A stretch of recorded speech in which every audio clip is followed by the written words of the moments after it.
Thank you. Mr. Oates, do you have any additions? Thank you, Honourable Chair. So, so that really shows that there is an indirect correlation, but at the same time, if ICASA, for example, through their inquiry, find that we don't need such further licenses, then that would be the end of it, in all likelihood. So, if there was a direct correlation and one needs the other, we would have rather just told ICASA open up. You must now issue and allow further licenses. We haven't done that. We've stepped back and we allowed the authority to do an inquiry on it. So if, for example, they do come back and they do say they still recommend, then yes, then such policy direction will eventually be issued, I guess, depending again now on the public consultation. But then, for us it'll take a month and a half. Then ICASA would have another 6 months at least. So that takes quite a long time. And if eventually ICASA, we issue the final policy direction on the matter, that'll probably take another period of time. So that could add a year to this process, which typically also shows that the correlation is more indirect than direct. In fact, today, if you're a new company and you want to enter the market quickly, you'll probably be better off just going and procuring a license. Your time to market would be much quicker than waiting for a possibility that this opening takes place on the other side in due course. But we want to emphasize, yes, coincidentally now there is this indirect correlation, but our process has started long ago, and we can probably retrieve ICASA correspondence of many years ago where they've pleaded that we do this opening because it causes unnecessary administration on their side, merely doing license transfers, which simply doesn't make sense. And the fact is, managed liberalization is history. It's been overtaken by events, and we needed to act on it at some point or later. Thank you, Chair. Thank you. Thank you very much, Mr. Oates and the Minister. Honourable members, I was still about to speak. I was going to say, I have received obviously a lot of correspondence from a number of political parties. I know Honourable Makubela would receive correspondence from parties not represented in this portfolio committee, I think including Build One South Africa and from the public. So I do want to open an opportunity for engagement on this. But Minister, also that correspondence we will be passing to you where you may not have received some of it. Because I think it's important just so that you also get an appreciation of the issues. So I'm going to take hands. Let me start with Honourable Matafa, Honourable Subrathi, Honourable Tambo, Honourable Chawuke, Honourable Shongo, Honourable Makubela, Honourable Bodlani, and Honourable Sitole. In that order, please. Thank you very much, Honourable Subrathi. Honourable Tambo. Thank you very much, Chairperson, and to the Minister and to the Department for the presentation and for the spirited contributions from Honourable Subrathi and other members of the committee. My concern is that it seems like the Minister is trying to amend legislation using a ministerial policy directive. And I'll tell you why. Because you use the word alignment, and I think you do it deliberately instead of amendment. So I think you're trying to effect amendments using a ministerial policy directive to the Electronic Communications Act as well as to the ICT Sector Code, which is a product of the BBBE Act. Because in your policy directive communication, you say that you seek to align the two. I'm interested as to what would the consequence of that alignment look like? How do you achieve alignment outside of changing legislation? Because the ICT Sector Code, as much as it might be a regulatory instrument under the Department of Communications, it's a product of the BBBE Act. And to give a ministerial directive on the ICT Sector Code, which belongs to that specific act, which is regulated by the Department of Trade and Industry, confuses me. On the Electronic Communications Act, which speaks to the 30% ownership as well, I would imagine that an amendment of that or an alignment of that with the ICT Sector Code would require some level of amendment to either both pieces of legislation or one. One doesn't belong to the Department of Communications. It's a product of an act of the Department of Trade and Industry. The other is an act of Parliament. When you want to achieve this alignment, how do you seek to achieve it using a ministerial policy directive? And I think that speaks to the overstepping of powers, or overstepping of executive powers that has been spoken to in the House. That is my primary legislative concern. But also conversely, I mean, we're talking about Starlink here. I don't think we should tiptoe around it. We're talking about Starlink. There might be many other foreign satellite companies that have interest in operating in South Africa, but there's a specific interest in Starlink, and I think Siklo will speak to the political context about that as well. But I'm interested in, has there any been consideration of the impact the introduction of foreign satellite companies operating in South Africa would have on the local telecommunications industry, specifically as it relates to jobs? Because there's a myth going around here that the introduction of Starlink will achieve two things, that it will achieve rural access to internet connectivity and as well will increase jobs. How will a satellite that will operate and be ran remotely from another country impact on the local telecommunications sector's jobs? And considering especially the high unemployment rate in this country. But secondly, what is the knowledge of the department on the costs related to the introduction of foreign satellite operators? Will it necessarily bring higher connectivity levels to rural communities? Will it be cheaper? Competitive to what?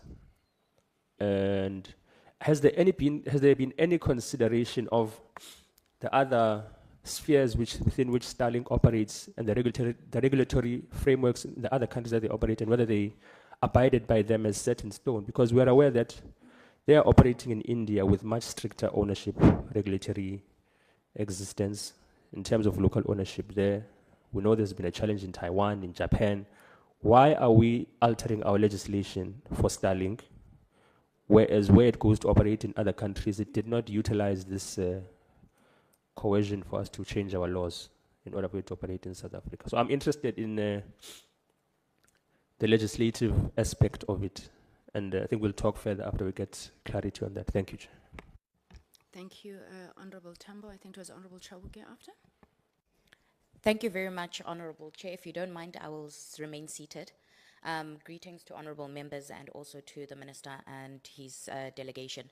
Chairperson, I think I've been greatly covered by my fellow colleagues, but one would also want to find out, in terms of the position of the Honorable Minister in his policy directive or recommendation for gazetting, one would want to understand whether it has been taken into consideration not only through his political party, but as a minister, as an official in cabinet, the consequences that this will have on the ordinary South Africans, ultimately looking at whether it will provide an opportunity for SMMEs who are in the sector to have an opportunity to become service providers in this space. And additionally, it would be what type of consultation has taken place also with the Department of Innovation and Science.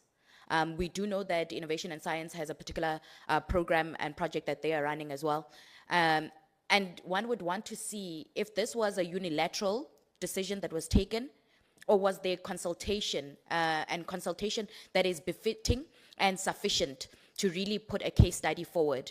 Chairperson, also just taking into consideration, and I think this was said by Honorable Sobrathi, in terms of how the Minister has conducted himself with the policies and perhaps how he seeks to amend transformative policies, one is quite concerned in terms of whether we are progressing or regressing.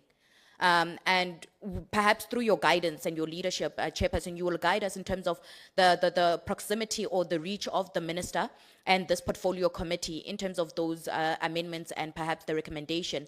And I think it's quite important for us to re-emphasize that as a portfolio committee and as part of our oversight and our responsibility, we are finding out decisions that are made by the Minister on social media and through media platforms. And one would want to have an appreciation that the Minister is regularly invited to this platform and to this portfolio committee to take us into confidence on developments of the department. And I think this was said by Honorable Matafa, if I'm correct, to the question to say, or was it yourself, Chairperson, to say, did he sit and then make a decision? Or is this a political party directive and political line of march that is currently being displayed? And we must understand that as indicated by my colleagues as well, we must take a very clear stance that we're not going to derail from a transformative agenda. where we seek to improve the lives of the most vulnerable and create economic opportunities. And I think what is clearly displayed here is leaving an opportunity for international players to come through the back door without consequences, and therefore removing or creating a greater vacuum from those who are in the local market from actually competing. And I think this is what these recommendations that are brought forward by, and I'm going to call them recommendations by the minister, seek to achieve, and more especially favor business rather than look at the interest of South Africans and those who are previously disadvantaged from opportunities. And how do we ensure that these economic opportunities are really deeply rooted in providing or being distributed with the previously disadvantaged in our communities? The last part, Chairperson, I think one wants to find, or second to last would be, in terms of the travel that has been done or that has taken place through the department, what are some of the findings that the minister can give as part of the case studies for us to really understand what type of not conversations, but discussions are taking place through your international travels? Because this starts to raise some great concerns, and especially around Starlink, to say, are we having our GNU partners, GNU leaders, and other political parties perhaps in the background utilizing their proximity to advance their own political agenda and create alliances internationally? And it must be cautioned, and I think perhaps it must be clearly stated. And then the last part, Chairperson, in terms of the department, it's not consequence, but its ability to measure the risk, its risk analysis. What are the risk analyses that have been conducted in terms of what has been pronounced by the minister? And does the department have the financial capacity to even take this legally? Chairperson, I'm going to leave it there. Thank you for the opportunity. Thank you very much, Honorable Chawuke. I didn't see Honorable Alicia's hand, so I don't want to leave you. Zonkebon. Yeah. Honorable Alicia? Oh, you're saying no? Okay. Kumda Makileyo that she wants to come after Honorable Makubela. There's Honorable Makubela and Honorable Shong. Yes, thank you so much, Chairperson. Appreciate this time. Thank you, Minister, for gracing us, and our greetings to all the officials and interested parties, my colleagues here. Minister, you are at pains to explain the inexplainable in our view. The clandestine unilateral approach that you took in providing this policy directive is, for us, very bizarre and very abnormal. This is supposed to be a transparent process, according to Section 9 of our Constitution. The public should be aware of it, there should be engagement, and the institutions, at least that you preside over, should be aware of this process. Now, Minister, when you do a policy directive, you're supposed to do a detailed consultative stakeholder engagement. We have not seen that. We've mentioned that even in our letter to you. We're supposed to see your regulatory impact assessment that you would have conducted that would lead you to do this policy directive. We have not seen that. Now you are in a hurry to bring these multinational players, such that, Minister, you are even tripping all over yourself with your colleagues there to tell us about 490 license holders. These are historically disadvantaged groups that have ECNS and ECS license. You raise other questions besides those that we came with. Now you talk about competition, you want to create competition. You've got 490 historically disadvantaged license holders that all of them are sitting at home. You have given them licenses without support, without financial backing, without any technical backing. And now you are even saying to multinationals, you don't need to partner with these 490 historically disadvantaged groups. We are going to find a way to avoid you giving them 30% of BEE Act imperatives in terms of equity, ownership, management and control of the ICT sector. You are issuing this policy directive in the guise of creating competition. You are issuing this policy directive in a guise of trying to enable some sort of digital inclusion. You have it sitting right in front of you. The fact that there was a moratorium by ICASA under your department, Minister, to say we're not going to issue any further licenses, but we're going to support the current license holders, ensure that they partner with multinationals that come into the country, ensure that they can breathe, they get capital, they get supported. Have you consulted these 490 license holders in this policy directive? Have you heard from them? What are their limitations in terms of providing connectivity as their licenses are demanding them to? Now, it sounded as if you actually cared for these historically disadvantaged groups that are sitting with licenses that have become useless. But you issued these licenses, then you left them to the sharks, you threw them to the sharks. We only have two dominant players in the telecoms industry in this nation, MTN and Vodacom. And these poor license holders must now contend to be some last mile connectors somewhere if by luck they manage to get any project that comes their way. You have not told us any of the support that you're offering to these license holders. I think your reason of competition is really flimsy, it's frivolous. It should not even have been raised in this platform. What you should be doing is to ensure that these 490 are empowered enough to be able to create competition for the two dominant, so that we get our data costs low and we're able to give coverage to the underserviced rural and remote areas. Now, Minister, that was in response to what you spoke about.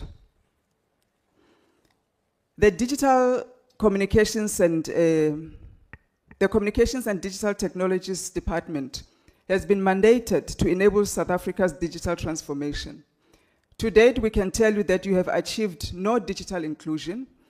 You have not created any economic growth for the country or enabled the government to create any further employment or economic growth. You have not achieved universal access or any objectives that are spelled out in the ICT white paper.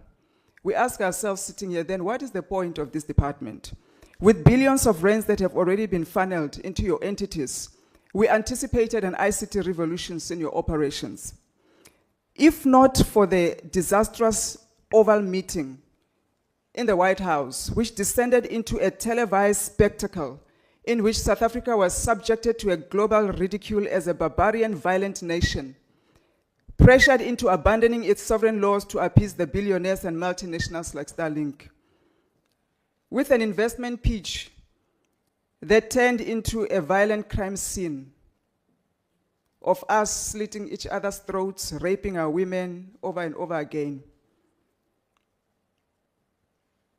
If not for that scenery, where your department, Minister, became a center stage, that you have failed to provide technology that will cover our borders, that will monitor crime on our streets and in our homes and rural areas.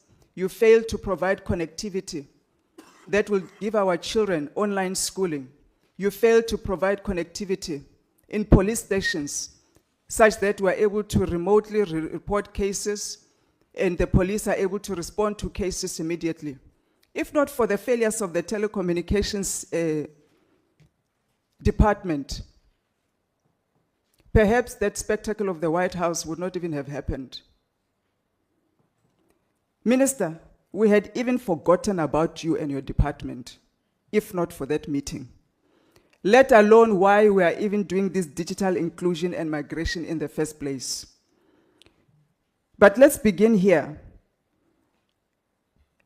Blessed memory, Minister Mutsipe Katsiburi was a visionary who announced in 2007 digital migration. And she started all sorts of ICT revolutionary stuff for this nation. White papers that will give us digital inclusion. And the cabinet approved that. And the first digital signal was switched on in November 2007. Minister, it has been downhill from there. And unfortunately, you have joined the gang of the downhill. Because of the inability of this government, we have failed to meet every single deadline for digital inclusion, digital migration, to ensure that a rural child in South Africa can connect to the internet, can learn online, and can access research on internet. I can go to town to list all the failed deadlines from 2011, 2013, 2015, going to your research, 2021. The latest deadline that you had set yourself, you were sitting there, was 31 March 2025, which came and went. No digital migration. Let's talk about ASA Connect. Since 2015, you are going to connect 4,000 schools. We're sitting here with less than 599 schools that have been connected. It's a disgrace. Your predecessors that I'm going to name, that have all come and gone, sitting there. The former Minister Nyanda, 2009, 2011, former Minister Padeyachi, former Minister Pule, former Minister Karim, former Minister Kwele, former Minister Mutambi, former Minister Dlodlo, former Minister Kuba Ngubani, former Minister Stella Ndabeni, Nomvula Mkonyani, Ntshabeni, Ngungubele, and now here you are, 2024, and hopefully to 2025, because we can't afford another disaster like this. This department has been a disastrous waste of money. We actually get migraines thinking about the billions that have been spent to connect schools, to connect our rural areas over the past 20 years, with all of these ministers that I have counted. Over 10 billion rand spent. USAF has billions of rands to connect rural schools, to connect rural areas, to connect hospitals. Our questions now remain, who is actually benefiting from this disaster? Who is now going to benefit from this current disaster that you have created for us through this illegal and unlawful Regulation 17.8? Let's bring it now to SITA, where there's a new fraternity now with SITA. This is the entity that the White House was talking about. SITA was supposed to have provided ICT technology to the government in its entirety. Since 1999, when it was formed, SITA has managed to achieve nothing. Claims of corruption leveled against it, leadership instability, governance failures, and the list goes on. To an extent where you yourself, Minister, you've called on the Public Service Commission to launch a comprehensive investigation into this agency. That today, you are sitting here using, maliciously so, its regulations, illegally so, to try and advance an agenda that goes against our constitutional transformative agenda of this nation, even our national development plan itself.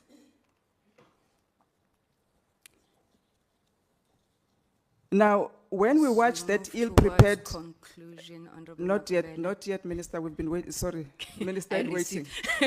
We've been waiting for this. I will not be long, but I need an opportunity to express this. It's of national interest.